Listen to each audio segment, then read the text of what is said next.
সকাল হোক বা বিকেল অথবা টিফিনে যে কোনো সময়ে ঝটপট আর দুর্দান্ত স্বাদের চিড়ের এই রেসিপিটি তৈরি করে নিতে পারেন। নমস্কার বন্ধুরা, রেসিপি কথা পরিবারে সকলকে জানাই সাদর আমন্ত্রণ। আজ আমি তৈরি করেছি টমেটো আর চিড়ে দিয়ে চিড়ের উপমা।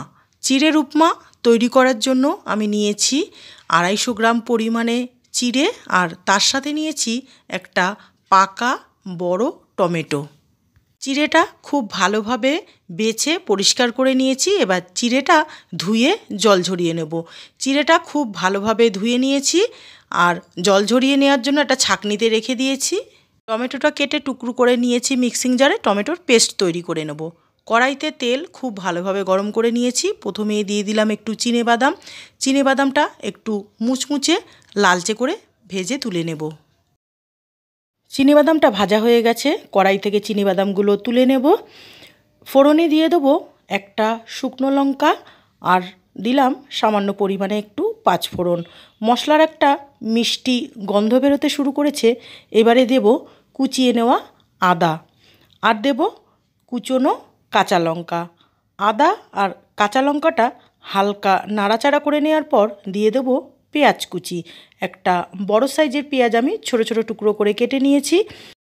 পেঁয়াজ লালচে করে ভাজবো না, পেঁয়াজের কালার হালকা চেঞ্জ হয়ে এলেই দিয়ে দেবো একটু কারি পাতা।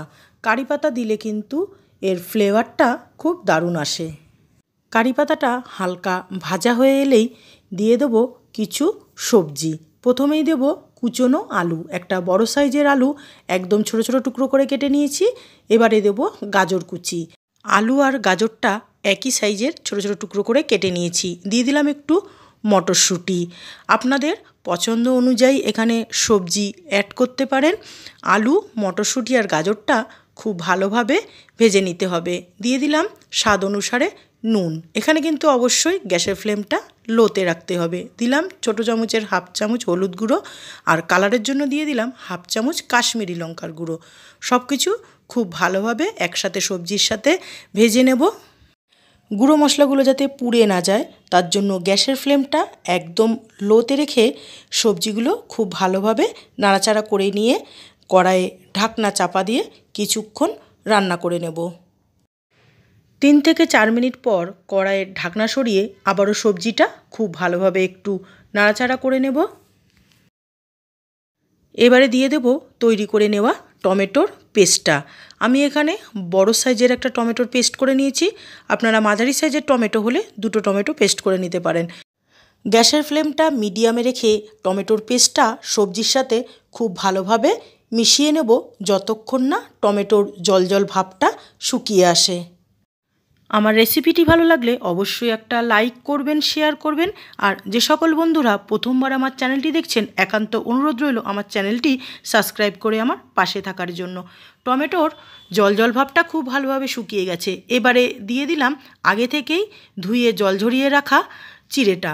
চিড়েটা খুব ভালোভাবে সমস্ত সবজির সাথে খুব ভালোভাবে মিশিয়ে নেব। চিড়ের এই রেসিপিটি করার জন্য অবশ্যই কিন্তু মোটা চিড়েটা ব্যবহার করবেন, পাতলা চিড়েতে কিন্তু একদমই ভালো হবে না। এবারে দিয়ে দিলাম আগে থেকেই ভেজে নেওয়া চিনেবাদামটা। উপমাটা আরও একটু মুখরোচক বানানোর জন্য দিয়ে দেব ম্যাগির মশলা। নিয়েছি আমি 1 প্যাকেট ম্যাগির মশলা। ম্যাগির মশলাটা দিয়ে আবারও চিড়ের সাথে খুব ভালোভাবে মিশিয়ে নেব। আর স্বাদটা ব্যালেন্স করার জন্য দিয়ে দেব ছোটো চামচের হাফ চামচ চিনি। সব কিছু খুব ভালোভাবে চিড়ের সঙ্গে মিশিয়ে নিলেই রেডি হয়ে যাবে আমাদের চিড়ের উপমা। সবশেষে নামানোর আগে দিয়ে দেবো একটু ধনেপাতা কুচি। আপনারা এখানে ধনেপাতা কুচির সাথে লেবুর রসও দিতে পারেন। ধনেপাতাটা চিড়ের সাথে খুব ভালোভাবে মিশিয়ে নেওয়ার পর একদমই রেডি আমাদের চিড়ের উপমা। সকাল, বিকেল অথবা যে কোনো সময় জলখাবারে বা টিফিনে এই চিড়ের উপমা বানিয়ে নিতে পারেন। খেতে কিন্তু দারুণ লাগে। সকালে প্রতিদিন একঘেয়ে রুটি তরকারি কিন্তু খেতে অনেক সময় ভালো লাগে না, তখন কিন্তু এইভাবে সবজি দিয়ে চিড়ের উপমা বানিয়ে নিতে পারেন। খেতে কিন্তু অসাধারণের টেস্ট। তাহলে সকলে ভালো খান, সুস্থ থাকুন। ধন্যবাদ।